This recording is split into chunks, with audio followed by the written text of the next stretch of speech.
আমাদের বিয়ে হয়েছে 1 বছর হতে যাচ্ছে। আমার হাজবেন্ড প্রবাসী। আমার হাজবেন্ড আর আমার মাঝে খুব ভালো একটা সম্পর্ক ছিল।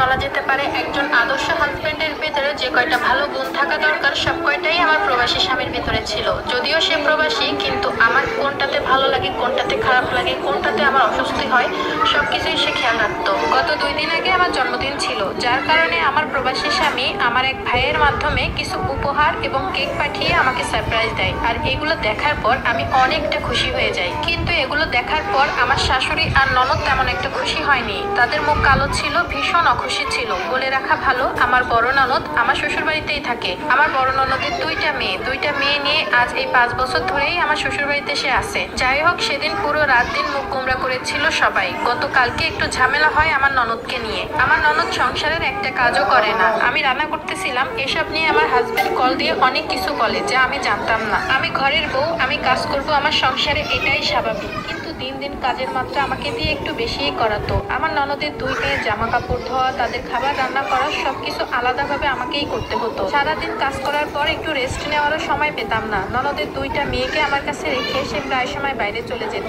আর যদি কোনো কারণে রাখতে না চাইতাম, পা থেকে চুল খসলেই আমার শাশুড়ি তো ছিলই, তার মেয়ের হয়ে আমার সাথে সবসময় ঝগড়া করতো। এ সকল বিষয় নিয়ে প্রায় সময় আমার মন খারাপ থাকতো। আমি আমার হাজবেন্ডকে অল্প করে শেয়ার করেছিলাম, যদিও এত ব্যাপার তাকে কখনোই বলিনি। তারপরেও তাদের এসব আচরণ দেখে আমার জামাই ঠিকই বুঝতে পারতো তারা আমার সাথে কি রকম ব্যবহার করে। আর এসব কারণেই আমার জামাইয়ের সাথে আমার বড় ননদের একটু কথা কাটাকাটি হয়। আর সারাদিন এই বিষয়টাকে কেন্দ্র করে আমাদের বাসায় অনেক চেঁচামেচি হয়। আমি কিছুই বলিনি কাউকে। বিকালে আমার শাশুড়ি এক প্রকার জোর করে আমাকে বাবার বাড়িতে পাঠিয়ে দেয়। রাতে আবার আমার শ্বশুর আমাদের বাড়িতে আসে এবং আমার মায়ের কাছ থেকে আমার বাবার পুরো নাম এবং ঠিকানাটা নেয়। ওনারা এসব নিয়ে কিছু একটা করেছে। রাতে আমার স্বামী আমাকে ফোন দেয়। ফোন দিয়ে কথা বলা মাত্রই সে আমার সাথে ঝগড়া করে, আমার সাথে খুব মুখ খারাপ করে কথা বলে, আমার আপু আম্মুকে দোষ দেয় এবং উল্টাপাল্টা কথা বলে, যেটা কখনোই তিনি করতেন না। যে মানুষটা কয়েক ঘন্টা আগেও আমার সাপোর্ট নিয়ে সবার সাথে কথা বলেছে, সেই মানুষটা এখন একদমই ভিন্ন। সে এখন আমাকে দেখতেই পারতেছে না, আমার কথা কোনো সহ্য হচ্ছে না।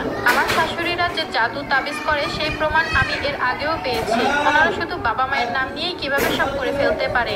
এমনকি আমার হাজবেন্ডকেও বেশ কয়েকবার করেছে। সে তাদের ছেলে, যখনই দেখে তার সাথে আমার সম্পর্ক ভালো, সে আমার হয়ে সাপোর্ট নিয়ে কথা বলে, তখনই তাকে তাবিজ করা শুরু করে দেয় এবং তার সাথে আমার সম্পর্কটা অনেক খারাপ হয়ে যায়। কিন্তু এই প্রভাবটা বেশি দিন থাকে না, 10-15 দিন পরে সে আবার স্বাভাবিক হয়ে যায়। জাদুর প্রভাব শেষ হতে না হতে তাকে আবারও জাদু করা শুরু করে দেয়। আর এর কারণে তার সাথে আমার প্রতিনিয়ত একটার পর একটা ঝামেলা লেগেই থাকে। মাঝে মাঝে কথা কাটাকাটিতে ডিভোর্স পর্যন্ত চলে যায়।